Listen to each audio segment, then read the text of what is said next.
श्री शिवाय नमस्तुभ्यम। श्रावण मास महात्म्य 19वां अध्याय। श्रावण मास की दोनों पक्षों की एकादशियों के व्रतों का वर्णन तथा विष्णु पवित्रारोपण विधि।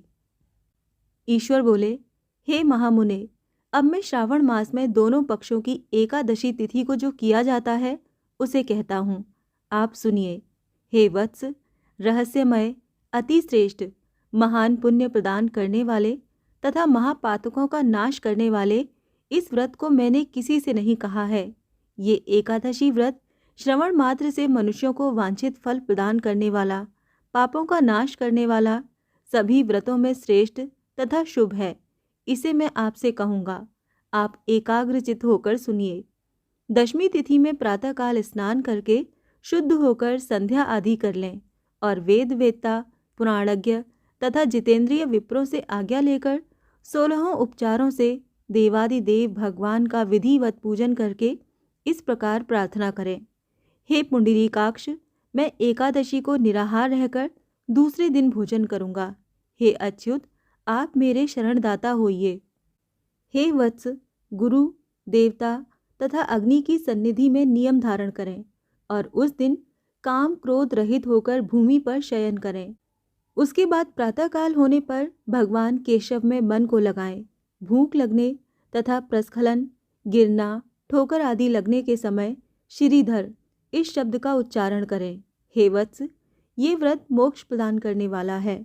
अतः 3 दिनों तक पाखंडी आदि लोगों के साथ बातचीत, उन्हें देखना तथा उनकी बातें सुनना, इन सब का त्याग कर देना चाहिए।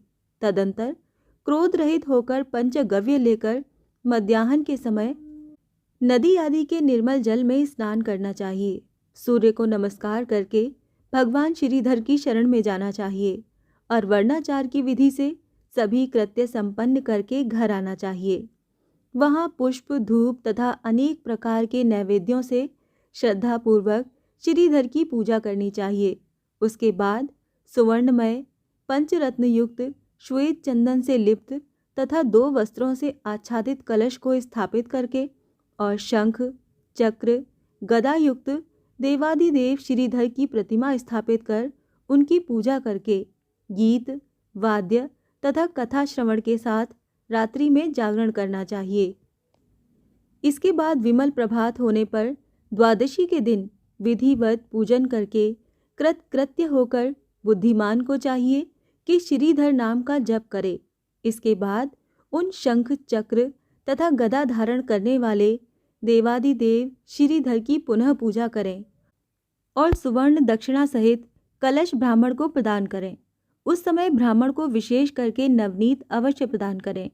इस प्रकार प्रार्थना करें, भगवान श्रीधर, आज आप मुझ पर प्रसन्न हो और मुझे अति उत्तम लक्ष्मी प्रदान करें।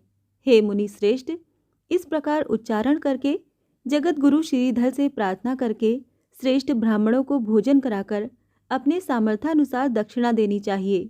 उसके बाद सेवकों आदि को भोजन कराकर गायों को घास खिलानी चाहिए। इसके बाद मित्रों तथा बंधु बांधवों समेत स्वयं भोजन करना चाहिए। हे सनत कुमार, मैंने आपको ये श्रावण मास की शुक्ल पक्ष की एकादशी व्रत विधि बतला दी। इसी प्रकार कृष्ण पक्ष की एकादशी भी करनी चाहिए। दोनों व्रतों में अनुष्ठान समान है, केवल देवताओं के नाम में भेद है। जनार्दन, मुझ पर प्रसन्न हो, ये वाक्य बोलना चाहिए। शुक्ल एकादशी के देवता श्रीधर हैं और कृष्ण एकादशी के देवता जनार्दन हैं। हे सनत कुमार, ये मैंने आपसे दोनों एकादशियों के व्रत का वर्णन कर दिया है। इस एकादशी व्रत के समान पुण्य व्रत ना तो कभी कोई हुआ है और न होगा। आपको ये व्रत गुप्त रखना चाहिए और दुष्ट हृदय वाले को नहीं प्रदान करना चाहिए। ईश्वर बोले, हे सनत कुमार, अब मैं द्वादशी तिथि में होने वाले श्री हरि के पवित्रारोपण व्रत का वर्णन करूंगा। पिछले अध्याय में देवी की कही गई पवित्रारोपण विधि के समान ही इसका भी पवित्रारोपण है। इसमें जो विशेष बात है उसे मैं बताऊंगा। सावधान चित्त होकर सुनिए। हे महामुने, इस व्रत के लिए जो अधिकारी बताया गया है उसे आप सुने। ब्राह्मण, क्षत्रिय, वैश्य, शूद्र तथा स्त्री, इन सभी को अपने धर्म में स्थित होकर भक्ति पूर्वक पवित्रारोपण करना चाहिए। द्विज को चाहिए कि अतो देवा अवंतु नो यतो विष्णुर्विच क्रमे पृथिव्या सप्त धामवि। इस मंत्र से विष्णु की पूजा करें। स्त्रियों तथा शूद्रों के लिए नाम मंत्र है जिसके द्वारा वो विष्णु की पूजा करें। इसी प्रकार द्विज क्रदुद्राय इस मंत्र से शिवजी की पूजा करें। स्त्रियों तथा शूद्रों के लिए नाम मंत्र है जिसके द्वारा वो शिवजी की पूजा करें। सतयुग में मणिमय, त्रेता में सुवर्णमय, द्वापर में रेशम का और कलयुग में कपास का सूत्र पवित्रक के लिए बताया गया है। सन्यासियों को शुभ मानस पवित्रारोपण करना चाहिए। बनाए गए पवित्रक को सर्वप्रथम बांस की सुंदर टोकरी में रखकर शुद्ध वस्त्र से ढककर भगवान के सम्मुख रखें और इस प्रकार कहें, हे प्रभु, क्रियालोप के विधान के लिए जो आपने आच्छादन किया है, हे देव, आपकी प्रसन्नता के लिए मैं इसे करता हूँ। हे देव, मेरे इस कार्य में विघ्न न उत्पन्न हो। हे नाथ, मुझ पर दया कीजिए। हे देव, सब प्रकार से सर्वदा आप ही मेरी परम गति हैं। हे जगतपते, मैं इस पवित्रक से आपको प्रसन्न करता हूँ। ये काम क्रोध आदि मेरे व्रत का नाश करने वाले ना हों। हे देवेश, आप आज से लेकर वर्ष पर्यंत अपने भक्त की रक्षा करें। आपको नमस्कार है। इस प्रकार कलश में देवता की प्रार्थना करके बांस के शुभ पात्र में स्थित पवित्रक की आदरपूर्वक प्रार्थना करनी चाहिए। हे पवित्रक, वर्ष भर की गई पूजा की पवित्रता के लिए विष्णु लोक से आप इस समय यहाँ पधारें। आपको नमस्कार है। हे देव, मैं विष्णु के तेज से उत्पन्न मनोहर, सभी पापों का नाश करने वाले तथा सभी कामनाओं को पूर्ण करने वाले इस पवित्रक को आपके अंग में धारण कराता हूँ। हे देवेश, हे पुराण पुरुषोत्तम, आप मेरे द्वारा आमंत्रित हैं, अतः आप मेरे समीप पधारें। मैं आपका पूजन करूँगा। आपको नमस्कार है। मैं प्रातःकाल आपको ये पवित्रक निवेदन करूँगा। उसके बाद पुष्पांजलि देकर रात्रि में जागरण करना चाहिए। एकादशी के दिन अधिवासन करें और द्वादशी के दिन प्रातःकाल पूजन करें। पुनः हाथ में गंध, दूर्वा तथा अक्षत के साथ पवित्रक लेकर ऐसा कहें, हे देवादिदेव, आपको नमस्कार है। वर्ष पर्यंत की गई पूजा का फल देने वाले इस पवित्रक को पवित्रीकरण हेतु आप ग्रहण कीजिए। मैंने जो भी दुष्कृत किया है उसके लिए आप मुझे आज पवित्र कीजिए। हे देव, हे सुरेश्वर, आपके अनुग्रह से मैं शुद्ध हो जाऊं। और इस प्रकार मूल मंत्र से संपुटित इन मंत्रों के द्वारा पवित्रक अर्पण करें।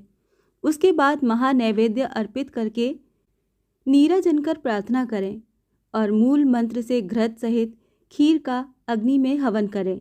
इसके बाद इसी मंत्र से पवित्रक का विसर्जन करके इस प्रकार बोलें, हे पवित्रक, वर्ष भर की गई मेरी शुभ पूजा को पूर्ण करके अब आप विसर्जित होकर विष्णु लोक को प्रस्थान करें। इसके बाद पवित्रक को उतारकर ब्राह्मण को प्रदान कर दें अथवा जल में विसर्जित कर दें।